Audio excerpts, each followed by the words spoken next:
മാധ്യമങ്ങൾക്ക് ഇപ്പോൾ നിറഞ്ഞിരുന്നത് മൊണാലിസയുടെ വിഷയമാണ്. ഈ മൊണാലിസയുടെ വിവാഹം നടത്തി കൊടുത്തത് CPM സംസ്ഥാന സെക്രട്ടറി MV ഗോവിന്ദനാണ്. അവിടെ ചെന്നത് മന്ത്രി V ശിവൻകുട്ടിയാണ്. ഒപ്പം റഹീം MP ഉണ്ടായിരുന്നു.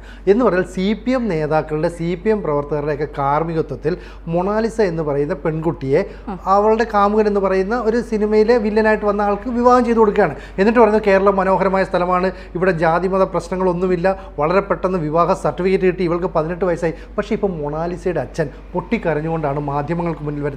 നിങ്ങൾ എന്തറിഞ്ഞിട്ടാണ് ഈ പ്രവൃത്തിയൊക്കെ ചെയ്യുന്നത്? 2 മാസത്തെ പരിചയം മാത്രമേ അയാളുമായിട്ടുള്ളൂ.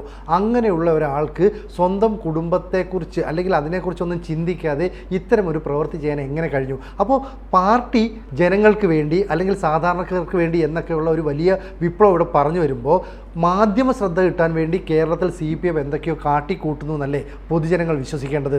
അതിൽ നല്ല രീതിയിൽ പറഞ്ഞാൽ ഒരു പെൺകുട്ടിയുടെ ജീവിതം നശിപ്പിച്ച് കയ്യിൽ കൊടുത്തു എന്ന് തന്നെ പറയേണ്ടി വരും CPMക്കാരെല്ലാവരും കൂടെ ചേർന്ന്. കാരണം ഈ പെൺകുട്ടി പറയുന്നത്, അച്ഛനിലേക്ക് നമുക്ക് വരാം, അതിനു മുമ്പ് ഈ പെൺകുട്ടി പറയുന്നത്, കേരളം ഒരു സിനിമയുമായി ബന്ധപ്പെട്ട് കേരളത്തിലേക്ക് ഞാൻ വന്നു, എൻ്റെ മനസ്സിൽ കേരളം ഒന്ന് ചുറ്റി കാണണം എന്നുള്ളതായിരുന്നു എൻ്റെ ആഗ്രഹം.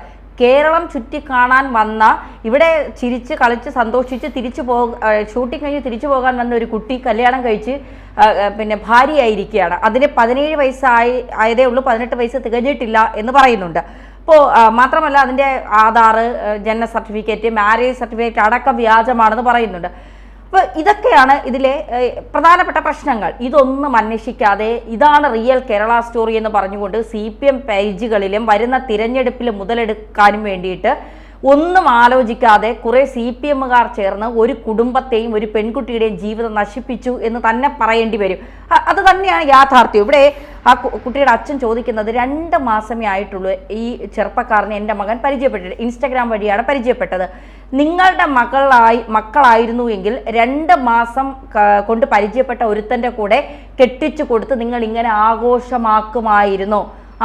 പിന്നെ മൊണാലിസയുടെ പിതാവ് മാധ്യമങ്ങളോട് ചോദിച്ച ചോദ്യമാണ്. എന്നിട്ട് ആ പിതാവ് പൊട്ടിക്കരയുകയാണ്, നെഞ്ച് തകർന്ന് കരയുകയാണ്. അതായത് ഈ പെൺകുട്ടി ഒരിടത്തും തൻ്റെ സാമ്പത്തിക അച്ഛനമ്മമാർ ചൂഷണം ചെയ്യുന്നെന്നോ, തൻ്റെ ഫെയിം അച്ഛനമ്മമാർ ചൂഷണം ചെയ്യുന്നെന്നോ, അല്ലെങ്കിൽ തന്നെ പിന്നെ തൻ്റെ കരിയർ വെച്ച് വിറ്റാണ് അച്ഛനും അമ്മയും ജീവിക്കുക, അങ്ങനത്തെ ഒരു എന്താ അച്ഛനമ്മയ്ക്കെതിരെ ഒരു കാര്യങ്ങളും ഈ പെൺകുട്ടി പറഞ്ഞ് രംഗത്തെത്തിയിട്ടില്ല. ഈ പെൺകുട്ടിയുടെ വീഡിയോയിലൊക്കെ നമുക്ക് പലയിടത്തും കാണാൻ കഴിയും. യാത്ര പറഞ്ഞ് അമ്മയുമായി ഇറങ്ങുമ്പോൾ വൈകാരികമായി അമ്മയെ കെട്ടിപ്പിടിക്കുന്നു, ഉമ്മ വയ്ക്കുന്നു, വളരെ സ്നേഹത്തോടു കൂടി പോകുന്നൊരു പെൺകുട്ടിയാണ്. എനിക്ക് തോന്നുന്നു ഇൻഡോറിലൊരു ഗ്രാമത്തിൽ ഗോത്രവർഗ വിഭാഗത്തിൽപ്പെട്ട ഒരു പെൺകുട്ടിയാണ്. ഈ പെൺകുട്ടിയെ വലിയ വിദ്യാഭ്യാസമൊന്നുമില്ല. ഈ കുംഭമേളയിലെ ഈ നീല കണ്ണുകൾ കണ്ട് ഇത് തോന്നി ഒരാളെടുത്ത ആ നീല കണ്ണുകളിലോടുള്ള ഒരു വല്ലാത്തൊരു ആകാംക്ഷയിൽ ഒരാളെടുത്ത ചിത്രം വൈറലാകുന്നു. പിന്നീട് ഈ പെൺകുട്ടിയെ വലിയ ഫെയിം ആകുന്നു. ഇതൊന്നും ഒരിക്കലും നിലനിൽക്കുന്ന ഫെയിം അല്ല. കാരണം പണ്ട് റെയിൽവേയിൽ പാട്ട് പാടിയ ഒരു സ്ത്രീ ഉണ്ടായിരുന്നു, അവരുടെ പേര് ഞാൻ വിട്ടുപോയി സിഞ്ചി. ആ സ്ത്രീ ഇതുപോലെയാണ് പെട്ടെന്ന് ഫെയിമായി. അവര് ഉദ്ഘാടനങ്ങൾ നടത്തുന്നു, സിനിമയിൽ പാടുന്നു, ആൽബങ്ങളിൽ പാടുന്നു, അവരെ മേക്കപ്പ് ചെയ്യുന്ന വീഡിയോ, അങ്ങനെ വല്ലാത്തൊരു പൊടുന്നനെ ഒരു ഫെയിമായ ഒരു സ്ത്രീ. ഇപ്പൊ അവര് അന്ന് റെയിൽവേയിൽ പാട്ടുപാടി ജീവിച്ചതിനേക്കാൾ കഷ്ടത്തിലാണ് ഇന്ന് അവരുടെ ജീവിതം എന്ന് പറയുന്നത്. കയറി കിടക്കാൻ ഒരു സ്ഥലമില്ല, ഭ്രാന്തിയെപ്പോലെ അവർ അലയുകയാണ്. ആ ഒരു അവസ്ഥയാണ് ഇന്ന് നമ്മൾ കാണാൻ സാധിക്കുന്നത്. ഇതുപോലെ ഒന്നും അറിയാത്ത വിവാഹം എന്താണെന്നോ, വിവാഹ ജീവിതം എന്താണെന്നോ, അതിനുശേഷം ഒരു പ്രശ്നം വരുമ്പോൾ ഇതിനെ എങ്ങനെ നേരിടണമെന്നോ, ആ പ്രശ്നം വരുമ്പോൾ തങ്ങളോടൊപ്പം ആരൊക്കെ ഉണ്ടാകുമെന്നോ, ഇതൊന്നും ചിന്തിക്കാതെ ഒരു പെൺകുട്ടി ഒരു കയത്തിലേക്ക് അങ്ങ് എടുത്തു ചാടുകയാണ്. തിരിച്ചു കയറാൻ പറ്റുമോ അതോ നീന്തി രക്ഷപ്പെടാൻ പറ്റുമോ, ഇതൊന്നും അറിയാതെയാണ് എടുത്തു ചാടുന്നത്. ഈ CPMകാരൊക്കെ എന്തറിഞ്ഞിട്ടാണ് ഈ പെൺകുട്ടിയെ വിവാഹം കഴിപ്പിച്ച് കൊടുത്തതെന്നാണ്. ഇതിനൊരു അച്ഛനുണ്ട്, അമ്മയുണ്ട്, കൂടപ്പിറപ്പുകളുണ്ട്, ബന്ധുക്കളുണ്ട്.